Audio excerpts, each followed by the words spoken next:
All right. So, thank you for accepting this interview, first of Yes, all. yes. And I'm kind of really excited to talk about what your career has been. Okay. All right. So, the first question would be, what were two reasons why you decided to pursue this career? That's a good question. Honestly, teaching exercise to older adults kind of just happened to me.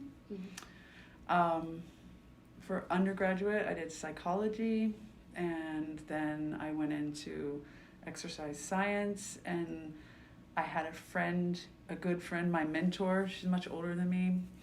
She taught me how to teach swimming, and she was in charge of exercise and aging, like the water aerobics program at a community college. And she said to me, like, "Oh, I think you would be good at this." And I had never even seen like water aerobics class. I didn't know what it was, but I was getting trained in exercise science, and I liked aquatics, so had me come and try. And I watched some other teachers, a few classes, and I was like, okay, yeah, I'll do it. And yeah, I really, really enjoyed doing it. And I didn't think it would be my career. I just thought it would be like my side job while I was in graduate school. And then when I went to Florida State for my PhD, I was trying to get a job. And they wanted me to teach an exercise to older adults through a joint venture with the hospital and FSU. So I was like, okay. So I did it. And again, I was thinking like, well, this isn't going to be my permanent career, but I enjoy it. And that's pretty much kind of where it still is, but it has really got me into just working with older adults, not just teaching water aerobics. As you know, like now my course load at Cal State LA is all with exercise and aging, and it's funny that it all just kind of happened. And they didn't have certifications in this when I started. I mean, this was 30 years ago. So once I was, in fact, the way I got hired at Cal State LA, I had put my resume all over Southern California. And Cal State LA called me to see if I could teach water aerobics. So that's how I got my foot in the door at Cal State LA, like 22 years ago, okay? But then I wasn't working with older adults, so I contacted like some health places and they brought me in doing it. Like I've just always really, really enjoyed working with older adults, even though I didn't think it was my career. And then maybe about 15 years ago, they were looking for somebody to run this class, this exercise and aging class, and I'd never taught on land. They really didn't give me much help as far as doing it, but I figured it out. And that's kind of what Dr. K said to me, like, you'll figure it out, and that's kind of what happened. But yeah, the more that I do, the more that I just keep learning. Like I learn from not just certification classes, but I learn from the older adults. And now I'm teaching not just at the Rose Bowl, but I'm teaching at Evergreen PT. And I learn with some of the trainers, you know? So I feel like I'm teaching people, but they're teaching me at the same time. And yeah, that was a very long answer for your question. Oh, it was very clear, actually. So, like you mentioned, like 30 years back, you said that there was not much training for this, right? No. So, what did you have to, like, learn, or what training did you have to complete now that you're actually in this profession? Yeah, so now I sent you my certification with the Arthritis Foundation. That's the one that I use. But basically, because I've been doing it for so long, and because I teach this class, exercise and aging, like when I went to the Rose Bowl, they're like, well, we make all of our instructors get certified with the AEA, the Aquatic Exercise Association, but they're like, you clearly have. You don't need to do that. Like, they didn't ask me to do it. And no one's asked me to get certified with ACSM, but I felt like I wanted to have it. So that, you know, because the degrees are one thing, but like it's nice to have like a certification that shows. And to me, because I got my master's in exercise science in the 90s, and ACSM was like the gold standard. So I went with ACSM. That's the one that I chose to go through. I know there's other good programs, but that's the one I picked.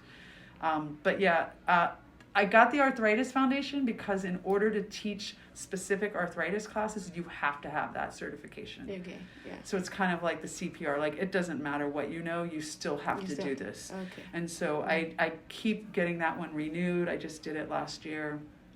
And I do that. I don't even teach the arthritis class very often, but so that I can sub or drop in, I maintain that one as well. Okay. Yeah. That's really good. Okay. So now that you're in your profession, what responsibilities do you have to like keep up with? Yeah, the nice thing about doing like community fitness classes is that like I don't have to turn in notes. There's no insurance claims. So that's a big, like I know like PTs, that's what they have to do, really good record keeping. Yeah. And I don't have to do that. Okay. So that makes it easier to do that job and this job. Like if I was trying to do more of it and all the record, I think it would be really challenging.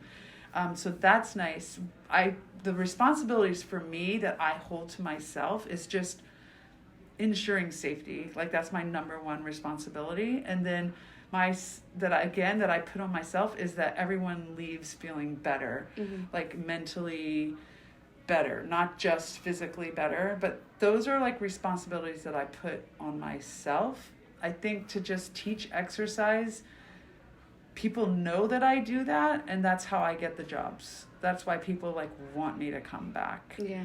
I mean, I think that's the thing about being a fitness professional. I also try to stay current, but again, the Arthritis Foundation holds us up to that. But again, that's kind of like me putting that on myself. Like, what's the newest stuff that's out there, and do I agree with it? Like, I'm now been in it long enough that sometimes new stuff comes out and I go, let me think about that, Yeah.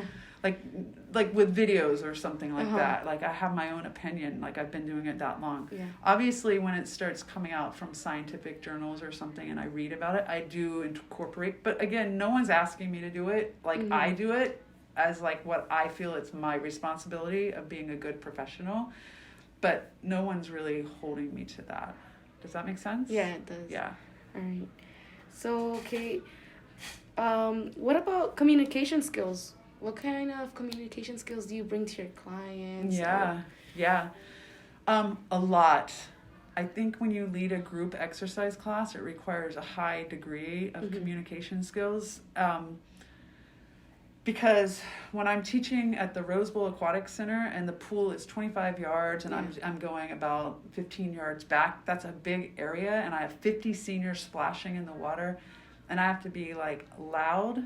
And I have to be clear, and I have to, even though I'm trying to explain things to them, I have to think about doing it in a concise way because they can't hear everything. And so I also make sure that demonstrations go with concise instructions. So that's really important. But then if I'm working in a small group, then I'm definitely way more take the time to really explain things in more detail. Yeah. And eye contact is huge. That's how they know that you actually see them. And that's really hard when you have 50 people.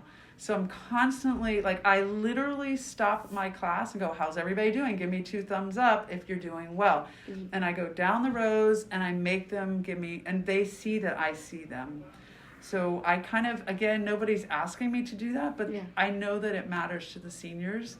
Because when you're like in a PT setting, one-on-one, that they see you, but in a group setting, it's a little harder. Yeah, I actually like how you mentioned that of like giving them the thumbs up, because I was about to ask you like how do you keep their attention. So that's like really good method that I actually might use myself. Yeah. So thank you for that. Yeah. Now, like when you're evaluating like a new senior coming in, what steps do you take in evaluating them? Yeah, that's actually kind of tricky because it's community based.